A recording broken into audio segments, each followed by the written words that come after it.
Class 12 का हम लोग स्टार्ट करते हैं। क्लास 12 सीबीएसई बोर्ड है, सब्जेक्ट है फिज़िक्स, ओके। और आपका चैनल है मिर्ज़ापुर क्लासेस पे हम लोग सारी की सारी बातें बताएंगे और न्यू एनसीईआरटी सिलेबस के अकॉर्डिंग। तो हम लोग बात करते हैं इलेक्ट्रोस्टैट के बारे में कि सबसे पहली बात कि इलेक्ट्रोस्टैट या इलेक्ट्रोस्टैटिक क्या होता है। सही बात है। तो अगर इसके बारे में हम लोग ज़्यादा ना बात करते हुए घुमा फिरा करके अगर हम इतना बोल दें कि द स्टडी ऑफ इलेक्ट्रोमैग्नेटिक बहुत बढ़िया सर, फिनोमिना बहुत बढ़िया सर, दैट ऑकर्स अच्छा सर, इतना समझ में आया। When there are no moving charge, when there are no moving charge. इससे आप लोग क्या समझते हैं कि हम लोग ऐसे कोई एक चार्ज हम लेते हैं, मान लीजिए एक चार्ज क्या है प्लस क्यू है, ठीक है। अब इसके ए मूव नहीं कर रहा है, डू नॉट मूव। तो जो इसका फिनोमिना है यहाँ पर कितना फोर्स लग रहा है, किस तरीके से काम कर रहा है, तो यही का पूरा किस में आता है, इलेक्ट्रोस्टैट के बारे में आता है। और इतना समझ में आया। अब इलेक्ट्रोस्टैट के बारे में इतना सब कुछ तो आप समझ ही गए होंगे। तो इसके बाद में थोड़ा सा हम लोग टॉपिक पे आते हैं कि इसमें सबसे पहला टॉपिक हमको क्या पढ़ना है इलेक्ट्रोस्टैट में। तो इलेक्ट्रोस्टैट में सबसे पहला टॉपिक हमको पढ़ना है इलेक्ट्रिक चार्ज के बारे में। किसके बारे में, इलेक्ट्रिक चार्ज के बारे में। अच्छा सर, इतना तो समझ में आ गया। 1 सेकेंड। अच्छा, किसके बारे में पढ़ना है हमें, इलेक्ट्रिक चार्ज के बारे में कि इलेक्ट्रिक चार्ज हमारा क्या होता है, क्या नहीं होता है, इसके बारे में पढ़ना है। तो जब हम लोग इलेक्ट्रिक चार्ज की बात करते हैं तो ध्यान से सुनिएगा मेरी बातों को बिल्कुल, और ध्यान से समझिएगा कि हम कहने क्या वाले हैं। जब इलेक्ट्रिक चार्ज की बात करते हैं कि इलेक्ट्रिक चार्ज क्या होता है, क्या नहीं होता है, तो सबसे पहली बात कि इसकी हम प्रॉपर्टी की बात करते हैं और उसके बाद में इसकी फिनोमिना की भी बात करते हैं कि इलेक्ट्रिक चार्ज क्या होता है। तो इलेक्ट्रिक चार्ज के बारे में हम लोग जानते हैं कि इलेक्ट्रिक चार्ज, अभी मैं समझाऊंगा, भी पहले लिखवा भी रहा हूँ, समझा भी रहा हूँ। Electric charge is the property okay of, किसकी प्रॉपर्टी की बात करते हैं, सब एटॉमिक बहुत बढ़िया sir, particle okay, that cause it's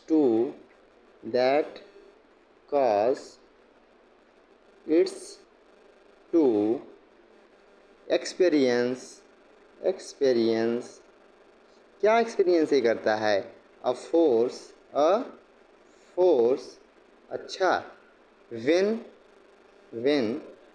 placed in an electric and magnetic field. बहुत बढ़िया सर, इतना तो समझा दिए कि लिखवा दिए कि अब क्या होता है क्या नहीं होता है। अब इसके बारे में समझाने से पहले समझिए कि क्या होता है इलेक्ट्रिक चार्ज। मान लीजिए कि कुछ है, ये पार्टिकल है, ठीक है। अब इसको हम लोग कहाँ पर लेकर गए, एक हम लोग इलेक्ट्रिक या मैग्नेटिक फील्ड में के अंदर ले गए। किसके अंदर ले गए, इलेक्ट्रिक या मैग्नेटिक फील्ड। इलेक्ट्रिक फील्ड मान लीजिए है, इलेक्ट्रिक फील्ड के अंदर लेकर गए और ये अपने आप क्या फील करने लगा, ये वाला जो पार्टिकल है इस पर अपने आप क्या फील होने लगा, फोर्स फील होने लगा, कहीं ना कहीं से बल लगने लगा। समझ में आया। तो ये हमारा क्या हुआ, इलेक्ट्रिक चार्ज हुआ। अच्छा सर, इसके बाद में हम लोग सेकेंड पर आते हैं कि ये बेसिकली कितने प्रकार का होता है। तो इलेक्ट्रिक चार्ज जो होता है हमारा, क्या इलेक्ट्रिक चार्ज जो हमारा होता है वो बेसिकली कितने प्रकार का होता है, 2 प्रकार का होता है। कौन कौन सा सर, एक होता है हमारे पास पॉजिटिव चार्ज, अच्छा, और दूसरा क्या होता है सर, हमारे पास निगेटिव चार्ज। अच्छा सर, इतना तो हमको समझ में आ गया कि कि पॉजिटिव चार्ज क्या होता है और निगेटिव चार्ज क्या होता है। अच्छा नहीं, ये टाइप अभी हमने बताया, ठीक है। इलेक्ट्रिक चार्ज हमारे पास कितने टाइप के होते हैं, 2 टाइप्स के होते हैं। एक क्या होता है, इलेक्ट्रिक चार्ज होता है, और एक क्या होता है हमारे पास, सॉरी, पॉजिटिव चार्ज होता है, और एक हमारे पास क्या होता है, निगेटिव चार्ज होता है। अच्छा, इतना समझ में आ गया। तो जो इसमें प्रोटॉन्स होते हैं, जो क्या होते हैं, हमेशा प्रोटॉन्स होते हैं, वो क्या होते हैं, पॉजिटिव चार्ज होते हैं। कौन से होते हैं, पॉजिटिव चार्ज होते हैं। समझ में आया। अच्छा सर, और जो हमारे पास इलेक्ट्रॉन्स होते हैं, ठीक है, वो हमारे क्या होते हैं, जो इलेक्ट्रॉन्स होते हैं वो ऑलवेज क्या होते हैं, निगेटिव चार्ज होते हैं। अच्छा सर, इतना तो समझ में आ गया हमें। अब इसके यूनिट की बात करते हैं, कि इसका यूनिट क्या होता है। तो इसका यूनिट होता है कूलम। क्या होता है, समझ में आया। इसका यूनिट क्या होता है, कूलम। चार्ज का यूनिट क्या होता है, कूलम होता है। अच्छा, इस चार्ज का यूनिट कूलम होता है, और इसका जो सिंबल होता है हमारा, वो कैसा होता है। तो इसको हम लोग ऐसे ही प्लस क्यू से, मतलब अगर प्लस चार्ज है तो प्लस क्यू से, या निगेटिव चार्ज है तो माइनस क्यू से रिप्रेजेंट करते हैं। अच्छा, इतना तक तो समझ में आ गया कि ये क्या होता है, क्या नहीं होता है, ठीक है। अब हम लोग बात करते हैं कि क्या इलेक्ट्रिक चार्ज हमारे पास वेक्टर क्वांटिटी है या नहीं है। सही बात है कि इसके बाद में हम लोग बात करते हैं कि ये हमारे पास क्या है, कि वेक्टर क्वांटिटी है कि नहीं है, या कैसा है, किस तरीके से है। तो अब हम लोग बात करते हैं कि इसके बारे में कि अच्छा कौन सा क्वांटिटी है, कौन सा नहीं है। तो अगर हम बात करते हैं इलेक्ट्रिक चार्ज के बारे में, इलेक्ट्रिक चार्ज के बारे में, जो इलेक्ट्रिक चार्ज है हमारे पास, वो कौन सी क्वांटिटी है, कौन सी नहीं है। तो इलेक्ट्रिक चार्ज जो होता है हमारा, यह एक स्केलर क्वांटिटी है। कौन सी क्वांटिटी है, स्केलर क्वांटिटी है। ओके, स्केलर क्वांटिटी है। एक मिनट, हाँ, क्वांटिटी है। समझ में आया, एक क्वांटिटी है। हाँ, ये वेक्टर क्वांटिटी नहीं है। क्यू पे आपने कभी ऐसे नहीं देखा होगा, कभी जीवन में नहीं देखा होगा। क्यू हमेशा क्यू ही होता है, ठीक है। अब हम लोग बात करते हैं इलेक्ट्रिक चार्ज को हम लोग कैसे मेजर कर सकते हैं, किस तरीके से कर सकते हैं। तो इसको ध्यान से देखिएगा, ठीक है। कूलम क्या होता है, इलेक्ट्रिक चार्ज का यूनिट होता है। कूलम हमने बताया था ना, कूलम को हमने क्या बताया था, यह यूनिट होता है। यह क्या होता है, यूनिट होता है किसका, इलेक्ट्रिक चार्ज का। तो हम कह सकते हैं कि 1 coulomb, okay, coulomb is the quantity of charge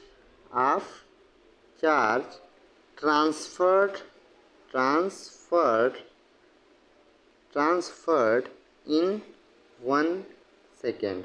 अच्छा सर, मतलब कि एक कूलम, जो हमारे पास 1 कूलम है, वो क्या होता है, एक कूलम वह होता है कि जिसको हम लोग क्या कर सकते हैं, एक जो चार्ज है वो 1 सेकेंड में, ये जो चार्ज हमारे पास क्यू है, 1 सेकेंड में हम कितना चार्ज क्या कर सकते हैं, एक दूसरे से दूसरे जगह पे क्या कर सकते हैं, ट्रांसफ़र कर सकते हैं। समझ में आया, मतलब एक चार्ज यहाँ पर क्यू है, तो 1 सेकेंड में, 1 सेकेंड में कितना, हाउ मच, जितना हमारे पास गया चार्ज वही हमारे पास हाउ मच। समझ में आया, हाउ मच, जितना चार्ज हमारे पास ये गया वही हमारा क्या कहलाएगा, 1 कूलम कहलाएगा। अच्छा सर, इतना तो समझ में आ गया।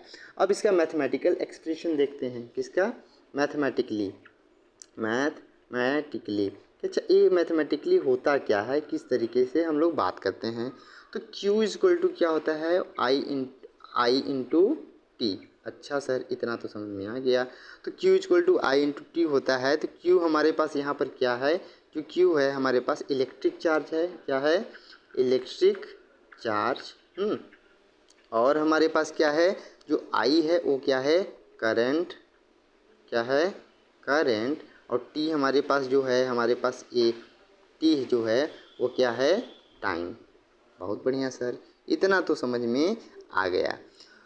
तो इलेक्ट्रिक चार्ज के बारे में अगर हम लोग एक बार देखें कि ये किस तरीके से कैसे काम करता है, कैसा नहीं करता है, तो इसका मैं आपको एक ओवरव्यू अगर बता दूं, ठीक है, कि क्या होता है क्या नहीं होता है, तो ध्यान से देखिएगा, बिल्कुल ध्यान से, ठीक है। या 1 second,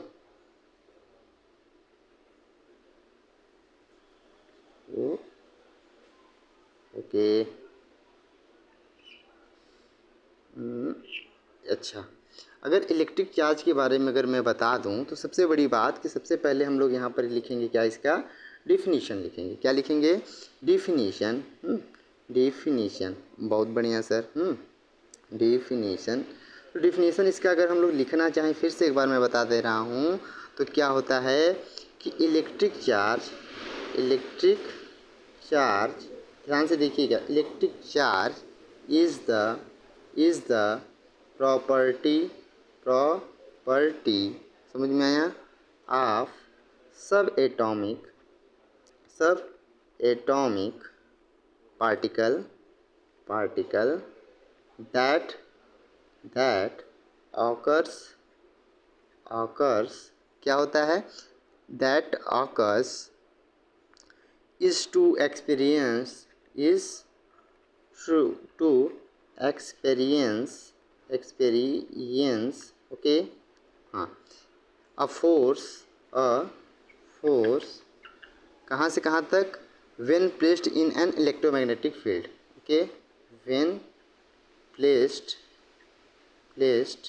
in electromagnetic EMT, okay, field, समझ में आया। अच्छा, इतना हो गया। अब इसका सिंबल हम लोग लिखते हैं, क्या लिखते हैं, सिंबल। तो इसका सिंबल हम लोग सिंपल सा अगर हम लिखते हैं कि सिंबल इसका क्या होता है, तो क्यू होता है, समझ में आया। अब इसका फार्मूला हम लोग देखते हैं, फार्मूला, तो फार्मूला इसका होता है Q equal to I into T होता है। और इसके बाद में इसकी यूनिट की हम लोग बात करते हैं, यह SI यूनिट है, ध्यान रहे, ठीक है। तो इसका क्या होता है, CO क्या होता है, ये कूलॉम्ब होता है, ठीक है। और इसके बाद में अदर यूनिट्स की बात करें, अदर यूनिट की बात करें, ठीक है, तो ये हमारे पास क्या होता है, इसका फैराडे भी होता है, और क्या होता है, ये टी का मतलब सेकेंड, आई का मतलब एम्पियर, तो इसको हम लोग क्या लिख सकते हैं, एम्पियर सेकेंड भी होता है, समझ में आया। तो ये पूरा का पूरा वन शॉट में आपको किसके बारे में हम लोगों ने बताया था, इलेक्ट्रिक चार्ज के बारे में, इलेक्ट्रिक चार्ज के बारे में टोटल हमने क्या बताया था, आपको ओवरव्यू बताया था, ठीक है। इसके बाद हम लोग आगे की बात करते हैं कि आगे हमारा क्या होता है क्या नहीं होता है। तो इसकी कुछ प्रॉपर्टीज़ हैं, किसकी क्या हैं, इलेक्ट्रिक चार्ज की क्या हैं, इलेक्ट्रिक चार्ज की कुछ क्या हैं हमारे पास, प्रॉपर्टीज़ हैं। तो इलेक्ट्रिक चार्ज की जब हम प्रॉपर्टीज़ की बात करते हैं कि इलेक्ट्रिक चार्ज की प्रॉपर्टी क्या होती है क्या नहीं होती है, तो इसको समझना। हमारे पास क्या होती हैं, पहली बात सुनो, जो हमारे पास पॉजिटिव जो चार्ज होते हैं, जो पॉजिटिव हमारे पास क्या होते हैं, चार्ज होते हैं, वो क्या करते हैं, क्या करते हैं, अट्रैक्ट करते हैं कि रिपेल करते हैं, नहीं, वो क्या करते हैं, रिपेल करते हैं, क्या करते हैं, रिपेल करते हैं, समझ में आया।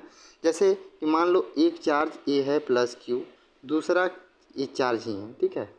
अच्छा, दूसरा चार्ज क्या है, ए भी है, क्या, ए भी है प्लस क्यू ही है, ठीक है। अच्छा, इन दोनों के बीच में जो फोर्स लगेगा, ये एक्चुअल में एक इधर लगेगा एक इधर लगेगा, समझ में आया।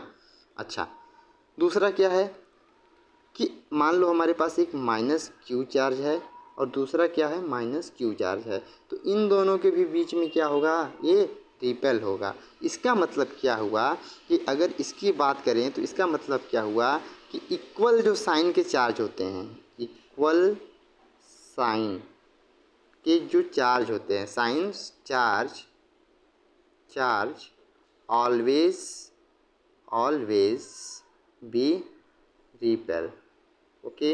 अच्छा, ओके, तो ये होते हैं, ठीक है। अच्छा, ये जो इक्वल साइन के जो चार्जेस होते हैं वो हमेशा क्या करते हैं, वो हमेशा चार्जेस क्या करते हैं, एक दूसरे को रिपल करते हैं। अच्छा, दूसरे की बात करते हैं कि अच्छा दूसरे साइन की हम लोग बात करते हैं, दूसरा साइन हमारा क्या होता है।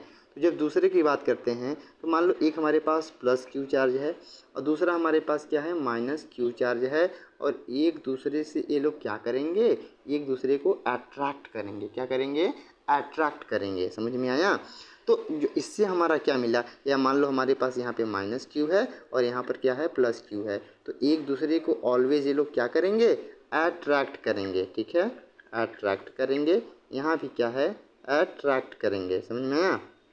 अच्छा, एक दूसरे को ऑलवेज क्या करेंगे, ये लोग अट्रैक्ट करेंगे। तो यहाँ पे ओवरव्यू अगर हमारा क्या मिलता है, तो यहाँ पे हम कह सकते हैं कि अनइक्वल साइन जो भी चार्ज होते हैं, जैसे कि unequal charge, okay, equal charge नहीं, unequal charge with the sign, okay, unequal charge always always क्या करते हैं, या अट्रैक्ट करते हैं, ऑलवेज अट्रैक्ट। समझ में आया। अच्छा सर, इतना तो समझ में आ गया, इतना तो समझ में आ गया।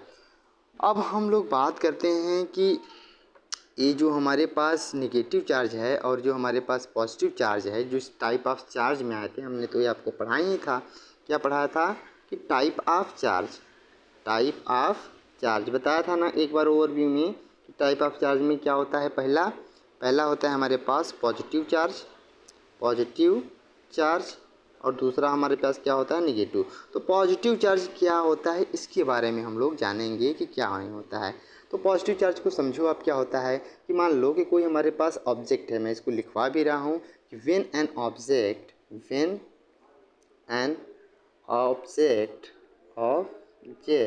Okay has a positive charge.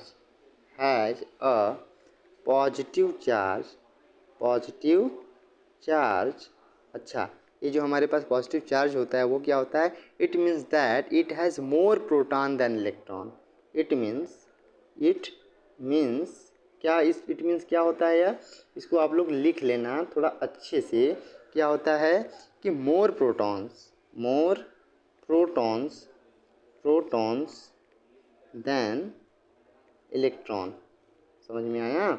इसका मतलब मैंने आपको पहले ही बता दिया था बच्चा कि जो हमारे पास पॉजिटिव चार्ज होता है, पॉजिटिव चार्ज पे क्या होते हैं, प्रोटॉन्स ज़्यादा होते हैं। हमने तो पहले ही बता दिया था। इसका मतलब क्या हुआ कि प्रोटॉन्स ज़्यादा होंगे किससे, कंपेयर टू इलेक्ट्रॉन, तो वो क्या कहलाएगा, हमारा पॉजिटिव चार्ज कहलाएगा। अच्छा, दूसरा हम लोग निगेटिव चार्ज के बारे में बात कर लेते हैं। किसके बारे में, निगेटिव चार्ज के बारे में। निगेटिव चार्ज क्या होता है, निगेटिव चार्ज, जब हम निगेटिव चार्ज की बात करते हैं कि निगेटिव चार्ज हमारे पास क्या होता है क्या नहीं होता है, तो ध्यान से समझना कि अब नेगेटिव चार्ज के बारे में हम लोग लिखेंगे। लिखिए, व्हेन एन ऑब्जेक्ट अच्छा has negative charge.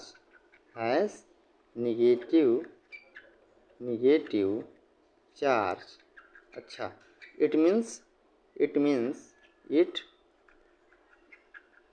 It means क्या होता है दैट, कि अब हम इसको लिख सकते हैं इन्वर्टेड कामा में कि more electrons than proton, more electron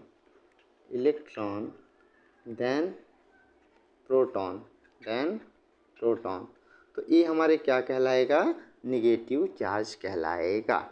अच्छा, इतना तक तो समझ में आ गया कि अच्छा ये क्या होता है क्या नहीं होता है। तो अब इसके एक और प्रॉपर्टीज़ के बारे में आगे हम लोग बात करेंगे कि चार्ज इज क्वांटाइज्ड। तीसरा क्या है हमारे पास कि चार्ज इज क्वांटाइज्ड। अच्छा, चार्ज इज क्वांटाइज्ड।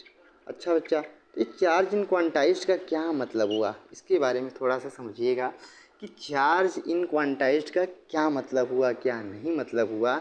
इसको अगर हम लोग समझें तो किस तरीके से इसको हम लोग समझ सकते हैं, ज़रा अपने विचारों से अपने मन से समझिएगा। अगर नहीं समझ में आता है थोड़ा सा दिमाग लगाइएगा, बाकी मैं समझ सकता हूँ। तो चार्ज इन क्वांटाइज्ड का क्या मतलब है, ध्यान से समझिएगा कि इसका यही मतलब है कि चार्ज जो हमारा होता है ना Q equal to n into e के फॉर्म में होता है। इसका मतलब क्या हुआ कि जो हमारे पास इलेक्ट्रॉन होता है, ऐसा नहीं कि इलेक्ट्रॉन ए और एन जो हमारा होता है ऑलवेज एक होल नंबर, एक नहीं होल नंबर नहीं, एक इंटीजर होता है। क्या होता है? एक इंटीजर होता है। ये प्लस माइनस हो सकता है, ऐसा नहीं है, लेकिन ये हमेशा एक पूरा नंबर रहेगा। जैसे एन की वैल्यू 1 रहेगी, 2 रहेगी, 3 रहेगी, 4 रहेगी, 5 रहेगी, 6 रहेगी। इसका एन का वैल्यू ऐसा नहीं कि 1.5 रहेगा, ऐसा जीवन में नहीं रहेगा कभी। ऐसा नहीं एन की वैल्यू 1.67 रहेगा, ऐसा बिल्कुल नहीं है। एन की वैल्यू ऐसा नहीं है कि 3.5 रहेगा, ऐसा बिल्कुल नहीं है। एन की वैल्यू 6.3 रहेगा, ऐसा बिल्कुल नहीं है। ये dot dot dot dot dot dot dot dot infinite तक ऐसे ही रहेगा। ठीक है, तो इसका मतलब क्या हुआ, ध्यान से थोड़ा सा इसको समझिएगा, समझने का कोशिश करिएगा, फील करिएगा। अभी मैं बताता हूँ कि मान लो कि आपके पास क्या है, चार्ज इन क्वांटाइज का मतलब समझना है। इतना समझ में आ गया? तो चार्ज जो हमेशा हमारे रहेगा, वो जो चार्ज हमेशा हमारा रहेगा वो कैसा रहेगा? वो जो चार्ज हमेशा क्यू हमारा रहेगा 1 इलेक्ट्रॉन रहेगा। चार्ज हमेशा कितना रहेगा? 2 इलेक्ट्रॉन रहेगा। चार्ज हमेशा 3 इलेक्ट्रॉन रहेगा। समझ में आया? ये हो सकता है कितना रहे?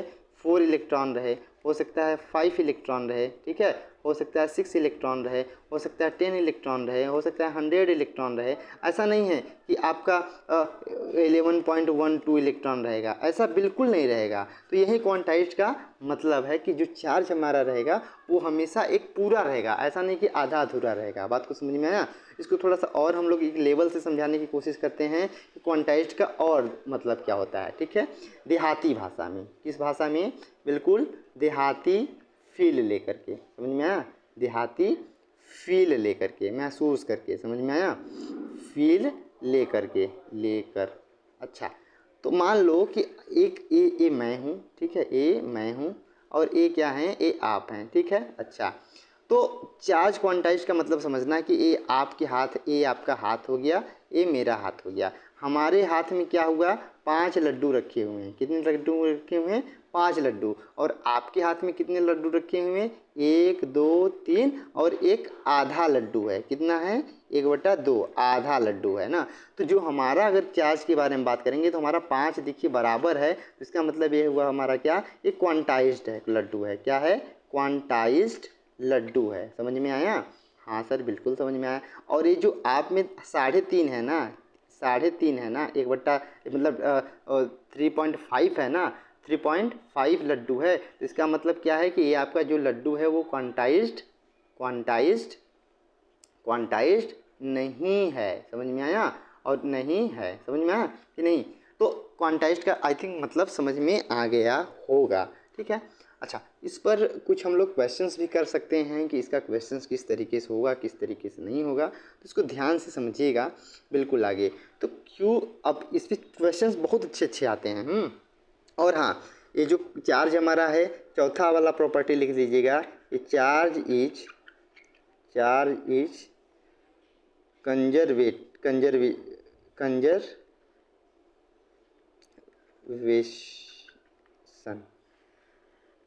Law follow. अच्छा, जो चार्ज होता है हमारा कंजर्वेशन लॉ को क्या करता है? फॉलो करता है। समझ में आया? तो इतना सब कुछ हो गया, इतनी सारी चार्ज की प्रॉपर्टीज हो गई। तो इस पर एक हम लोग क्वेश्चन न्यूमेरिकल करेंगे। ठीक है, मान लो कि एक हमारे पास एक रबड़ है, मान लो कुछ है, ठीक है, उस पर कितना चार्ज है? मान लो चार्ज हमारे पास कितना है यहाँ पर? 6 माइक्रो कूलाम है। समझ में आया? अच्छा, एक हमारे पास ऐसे रबड़ है, इस पर क्या है? 6 माइक्रो कूलाम चार्ज है। ठीक है, अच्छा, अब एक क्या हुआ कि इसको किसी पर रगड़ा जाता है, इस पर किसी से एक कोई है तो इस पर रगड़ते हैं जब, ठीक है, तो कितना इलेक्ट्रॉन यहाँ से यहाँ तक गया? तो एन की वैल्यू हमें पूछा है कि कितना इलेक्ट्रॉन हमारा यहाँ से गया। तो Q equal to n into e होता है, तो n equal to q by e हो गया। सो एन इक्वल टू कितना हुआ? Q की वैल्यू 6 इंटू 10⁻⁻6 कूलाम हो गया, क्योंकि माइक्रो कूलाम है ना, तो 1 माइक्रो कूलाम इक्वल टू 10⁻⁻6 होता है ऑलवेज। ठीक है, ये इतना हो गया। अच्छा, तो इतना हो गया। और इसका क्या हुआ? 1.6 इंटू 10⁻⁹ तो n इक्वल टू कितना हुआ? 6/1.6 हुआ, इंटू कितना हुआ? 10⁻⁻6 प्लस -6 प्लस 19 हुआ।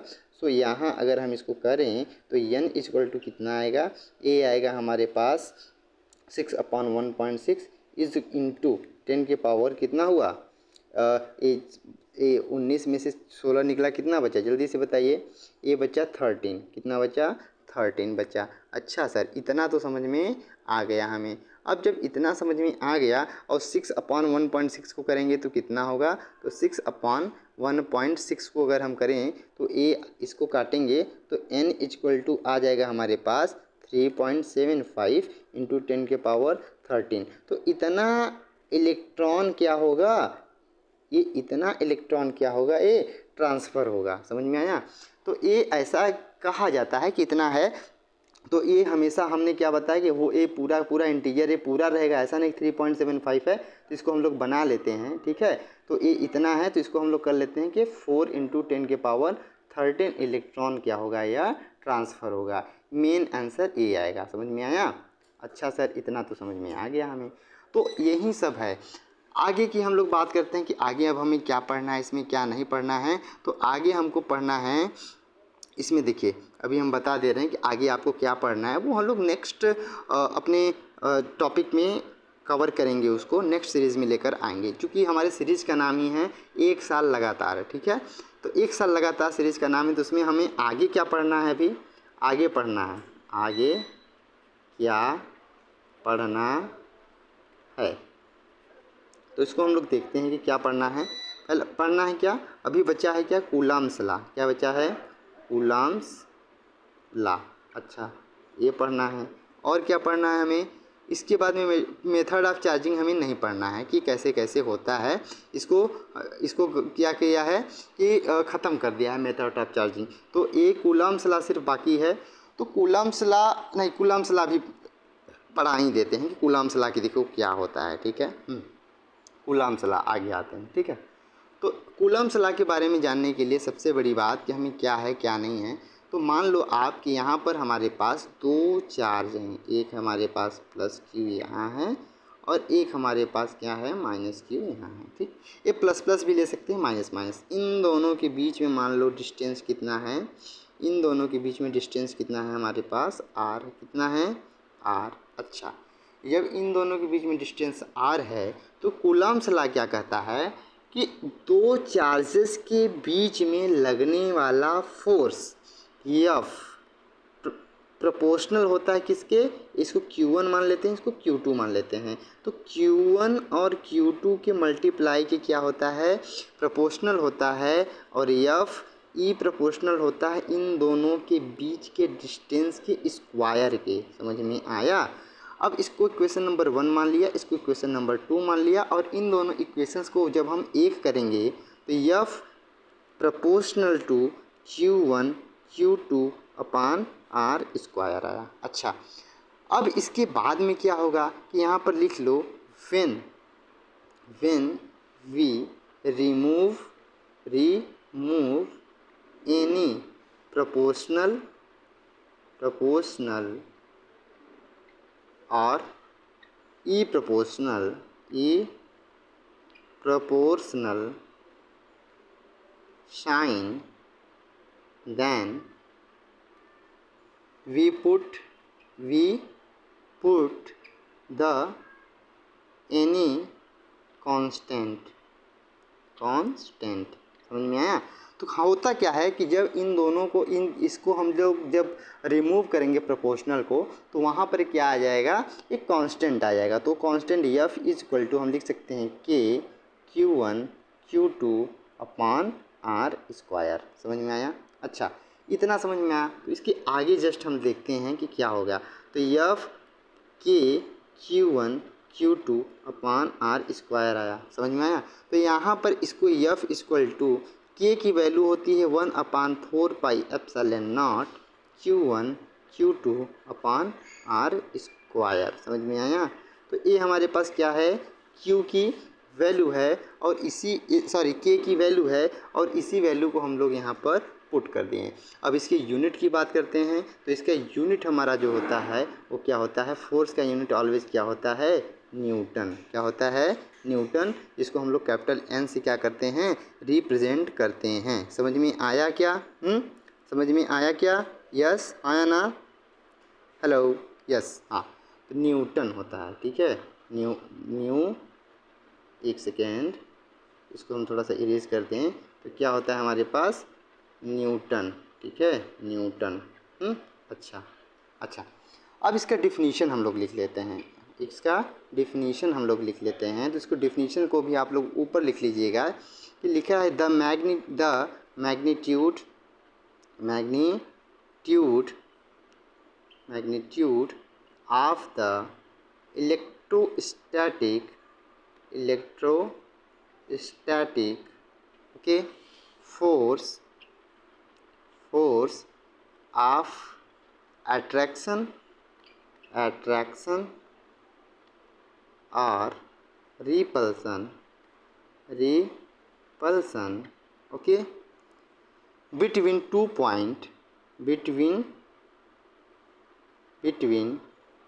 two point। अच्छा, दो पॉइंट के बीच में रिपल्सन क्या होगा, कितना होगा? Charge is directly proportional to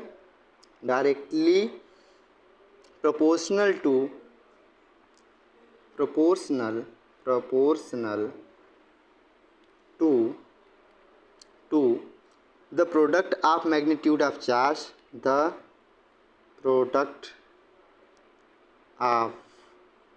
magnitude of charge magnitude यहाँ पर इसलिए लिख दिया हूँ क्योंकि ये वेक्टर क्वांटिटी नहीं है, इसीलिए, और वही आपको समझना पड़ेगा। Okay, of charge and inversely proportional to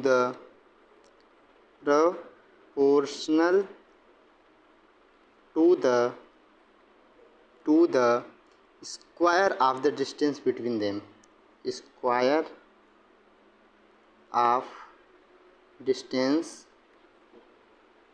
between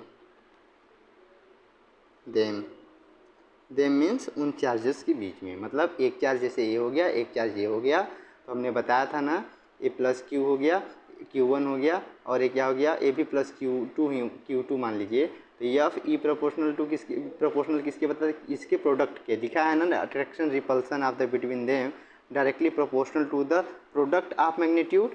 तो Q1 और Q2 के, और ई डायरेक्टली प्रोपोर्शनल किसके था, इन दोनों के बीच के डिस्टेंस R था, तो 1/r² था। और इसी सब को मिला करके हमने इतना बनाया है, देख लीजिए आप, हाँ इतना देख लीजिए बनाया है।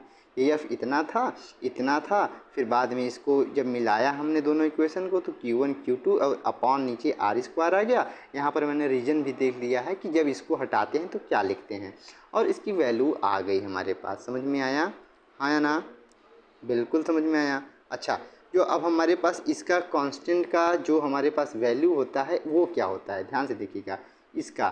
तो इसका एक वैल्यू होता है, इसको मैं इरेज कर दे रहा हूँ ज़रा सा, ठीक है।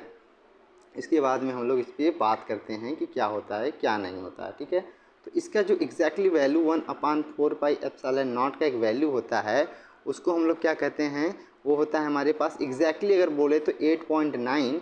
ओके, 88 × 10 के पावर कितना होता है, 9 होता है। लेकिन इसको हम लोग राउंड फिगर में अगर लिखते हैं तो 9 × 10 के पावर क्या लिखते हैं, 9 लिखते हैं। और इसका यूनिट होता है, देखिए इसका अगर निकालना है तो newton metre square. Okay, newton metre square upon charge की है कूलाम, तो c² कूलाम स्क्वायर हुआ। समझ में आया?